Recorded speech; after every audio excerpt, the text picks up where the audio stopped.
Hey guys, welcome back to my channel. So today I just want to give you a quick little overview on how I edited this photo. I'm not going to get too in depth over any specific techniques that I used today. I'm going to save that for some later videos. I'm just going to save today for a quick little walkthrough of my workflow for this specific image. So let's get started. As always, I started in Lightroom for this shot, and the first thing that I pretty much always do is start with some basic adjustments. I kind of breezed through this pretty quickly, but the goal is to kind of balance out the image and get it to a place where you're able to see all of the highlights, midtones, and shadows, so that when we go to tone, we're able to see where all of the color is being deposited. So that looks good. Again, doesn't have to be perfect because we will come back to it. So we're going to hop on down to the HSL sliders, starting with saturation. So something that I've been doing is bringing up the saturation of all of the different hues. This way I can easily manipulate the colors and see exactly where they're being deposited. In turn, I'm able to manipulate the colors one by one.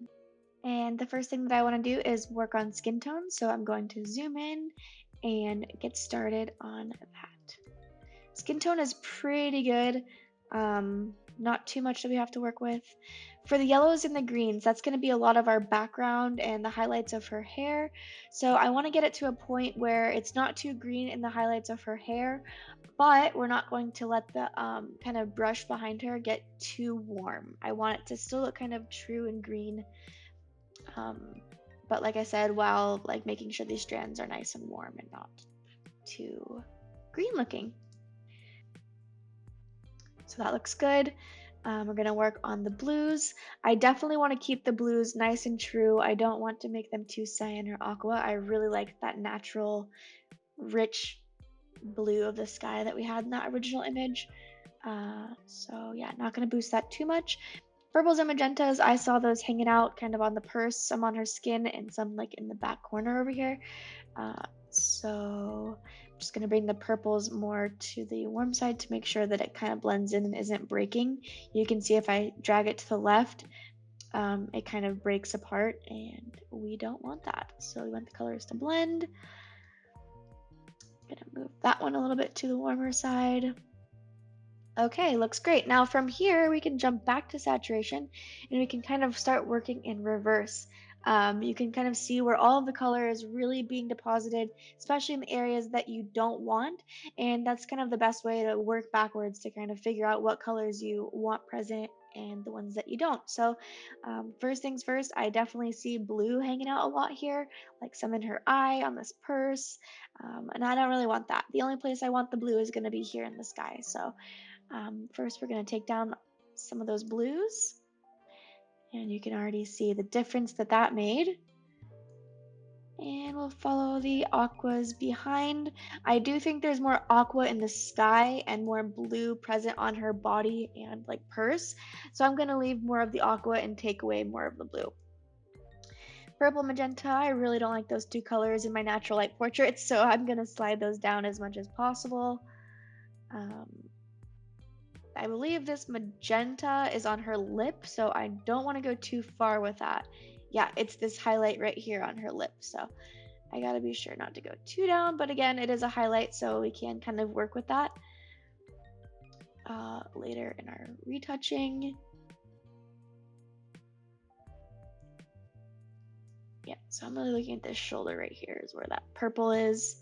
Okay, greens. I definitely don't want it to be too focused on the green, but also not too washed out. So I think that looks good. Let's follow with the yellow. There's way too much yellow going on in that image. Let's pop that down. Like I said, I definitely don't want that in her hair. I'd rather there be more green, I think. Let me see. Yeah, because let's see, the yellow is like really dominating, but that's a lot of her jacket too, so. Okay, and I think we're gonna just kind of center off those red and oranges. There's not too much present. I don't want to take too much away. So something that I like to do while I'm editing is I like to frequently hit the before and after just to kind of see where my progress is. So yeah, looking good, but still looking a little blue. And take those down just a bit more. If you're still wanting a little bit more color manipulation or toning to be done, you can go all the way down to the bottom and use the calibration feature. You can kind of go to the individual red, green, and blue channels to shift color even more. So let's do that. And the easiest way to kind of work this is to just kind of mimic what you've done above and with your HSL. Easiest way. Now I'm going to go to the curves and kind of fix out some more of the shadows and highlights. There's a little bit too much contrast in the image, so I'm trying to make it look a little bit more washed out. Okay, so now that I have the colors kind of looking the way that I want, I'm going to go back up to the top, oops, and fix up. I'm gonna go add a radial filter because I still want a little bit more detail out of the sky, but I do like the exposure that she's at. So we're gonna take down the exposure just slightly and as well take down the highlights. I'm gonna go on down to sharpening and I leave the amount that Lightroom suggests, which is 40, and then I just hold down Option on my keyboard for Mac and I slide this slider and I slide it until it's at that point where kind of like all of the sharp edges of her face and body are outlined. So that means that it's only sharpening those pixels that I have selected. I go ahead and enable the profile correction. There's a little bit of distortion. Looking good. And then before I take it into Photoshop, I'm just going to go ahead and brighten the eyes. I do have a little tutorial on this already.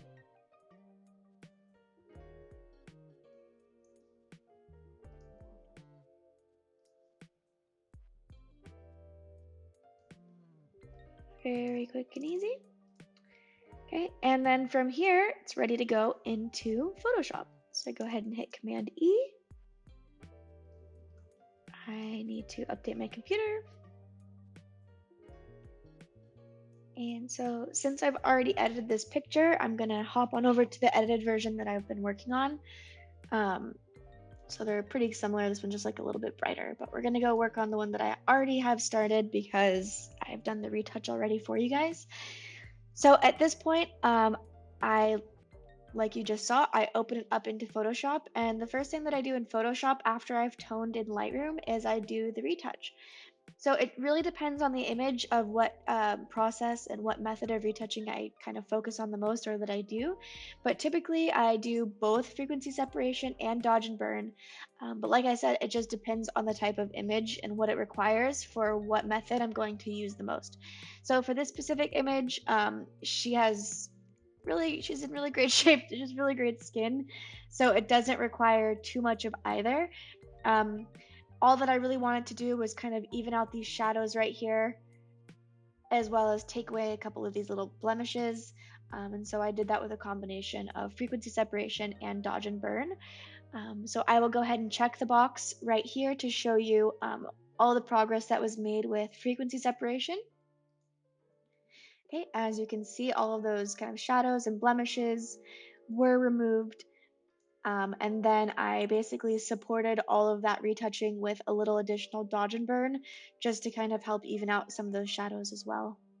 And then so that was with the local dodge and burn. And then I went ahead with a global dodge and burn for the kind of larger areas of the image to create some depth and a little dimension there. So I'll go ahead and check this box so you guys can see the progress that was made with dodge and burn. So as you can see, just adds a little bit more light, fills in a little bit more of those shadows that we missed with frequency separation, or that we chose to miss in order to kind of preserve as much detail as possible. So I'll combine those so that now you can see everything that was done with our retouch.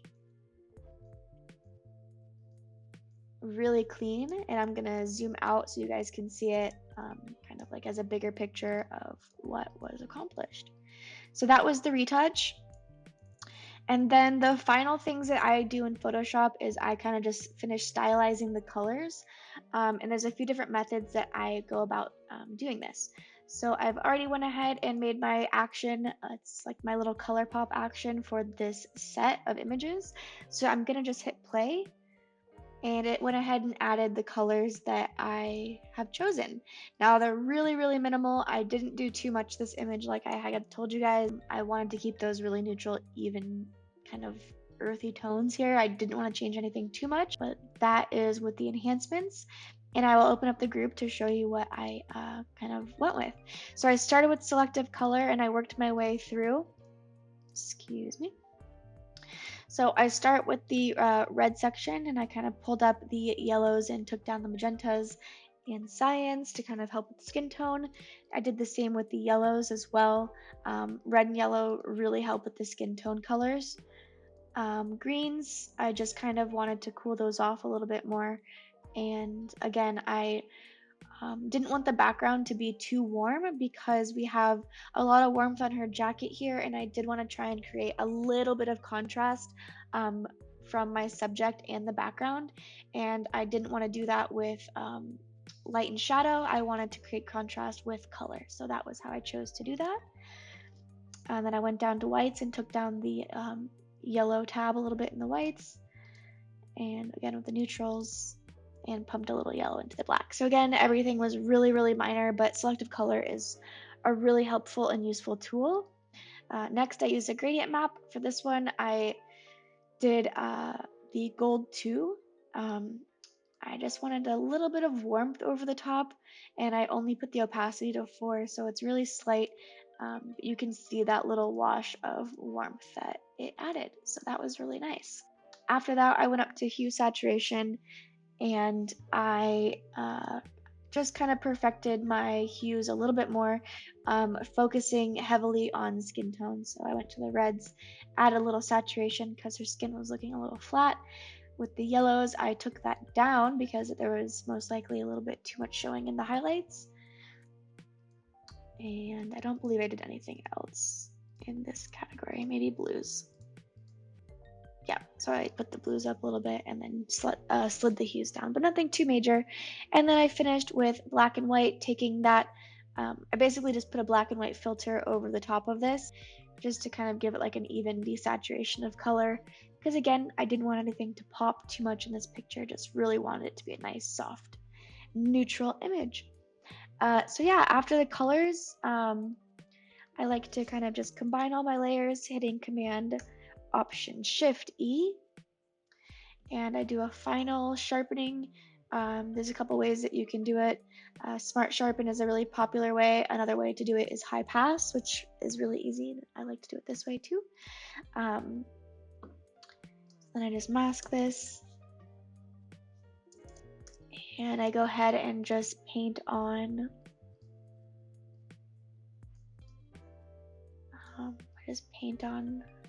The areas that I want sharpened. In this case, I just want this texture of her skin a little bit sharper. Doesn't have to be perfect. Really doesn't. Okay, and then you can change the blending mode from either soft light overlay, which will be a little bit more intense, or hard light, which will be the most intense. I usually go soft light or overlay. Very subtle, but just kind of sharpens that texture just a little bit.